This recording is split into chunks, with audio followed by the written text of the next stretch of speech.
Halo semuanya, Assalamualaikum. Saya Nina. Saya Amelia. Kami mahasiswi Pascasarjana LSPR Jakarta Konsentrasi Business Communication Management akan mempresentasikan proyek non-tesis kami yang berjudul Program Edukasi Kesehatan melalui media sosial untuk meningkatkan awareness pentingnya melakukan screening kesehatan sebelum latihan beban pada wanita Gen Z. Di dalam tubuh manusia terdapat sel yang bernama mitokondria yang dapat menghasilkan energi. Tetapi seiring bertambahnya usia, produksi yang dihasilkan sel tersebut akan menurun. Massa otot laki-laki cenderung lebih besar daripada massa otot perempuan. Tetapi massa otot perempuan berusia 36-55 tahun berkisar 29-31%. Sedangkan pada usia 56-75 tahun akan menurun sekitar 27-30%. Untuk itu, diperlukan olahraga secara rutin agar massa otot tetap terjaga. Dari sekian banyak cabang olahraga, latihan beban adalah olahraga yang disarankan untuk menjaga kualitas otot manusia.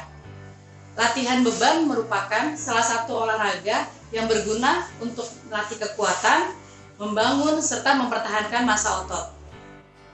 Di dunia yang serba cepat dan teknologi yang semakin maju, membuat kita melihat banyak sekali konten-konten media sosial, terutama bertemakan olahraga ada di platform media sosial.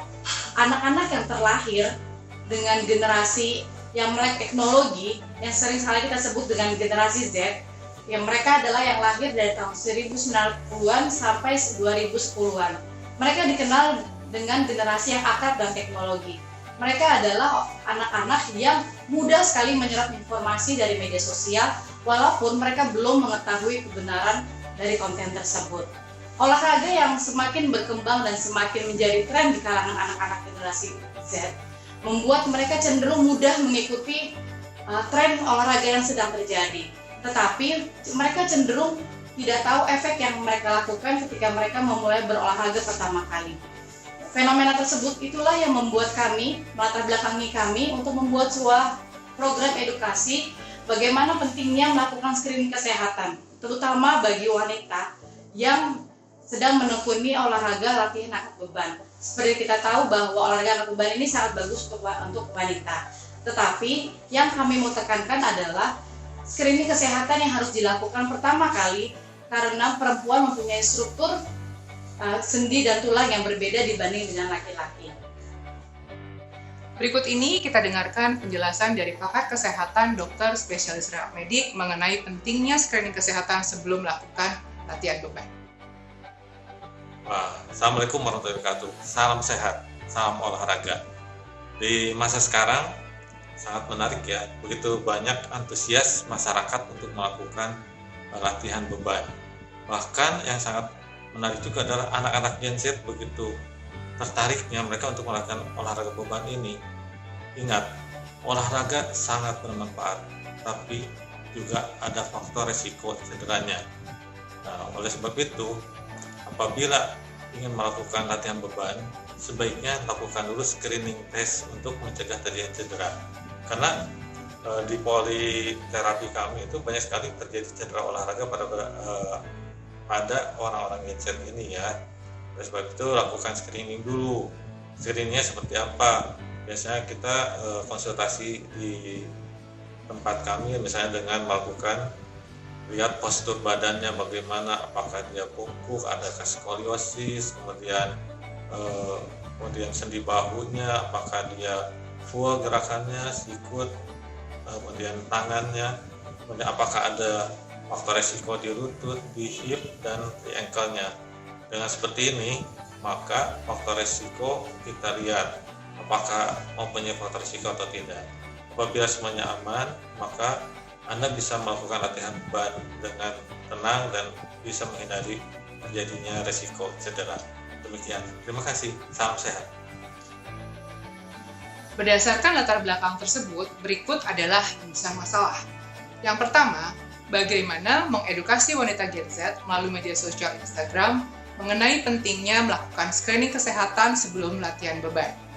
Yang kedua, bagaimana melakukan edukasi kepada pemilik pusat kebugaran atau gym agar menyediakan layanan screening kesehatan sebelum latihan beban. Dan selanjutnya adalah tujuan dari dilaksanakannya program kami. Yang pertama, memberikan awareness kepada masyarakat, terutama wanita, untuk melakukan latihan beban untuk meningkatkan kekuatan dan massa otot.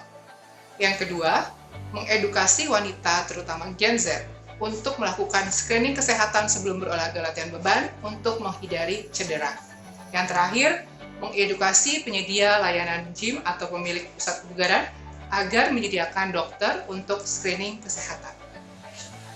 Adapun novelty penelitian dalam program yang akan kami laksanakan ini adalah yang pertama, pendekatan edukatif yang terstruktur, di mana program ini akan dilakukan berdasarkan hasil survei temuan oleh masyarakat yang bukan praktisi terkait screening kesehatan pada wanita. Selain itu, sejauh ini kami melihat belum ada konten media sosial yang dilakukan khusus untuk wanita dan juga oleh wanita.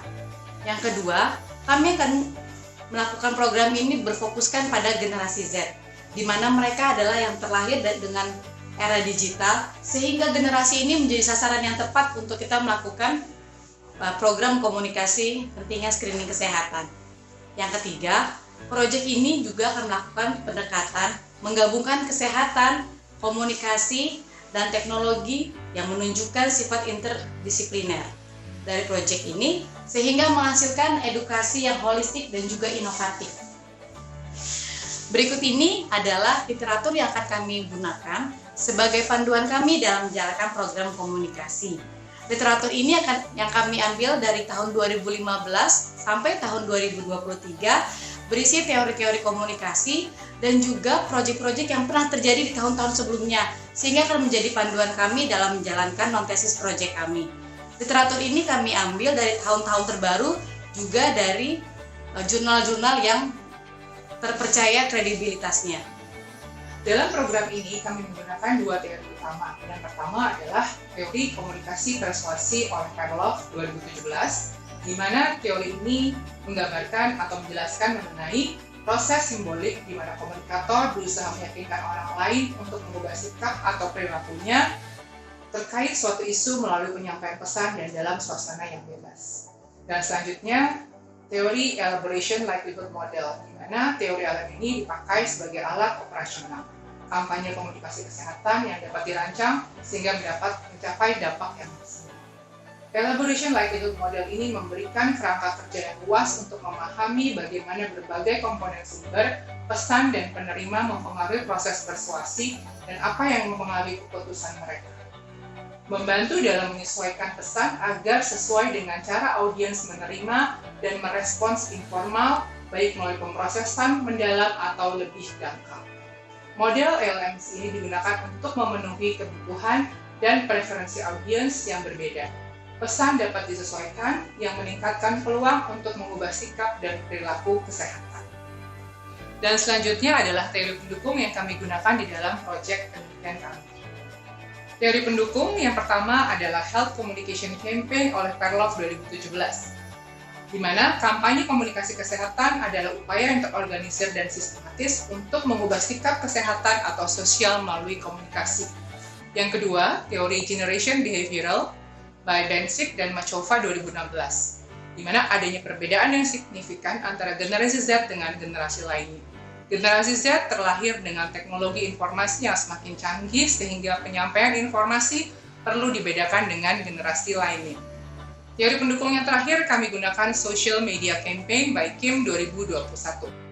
Teknologi yang semakin canggih membuat media sosial memiliki peranan penting dalam memberikan informasi kepada audiens. Hampir seluruh organisasi menggunakan media sosial sebagai media dalam menjaga relasi, berdialog, tukar pikiran, dan mencari informasi yang akurat. Dan berikut adalah referensi-referensi yang kami gunakan di dalam program penelitian kami ini.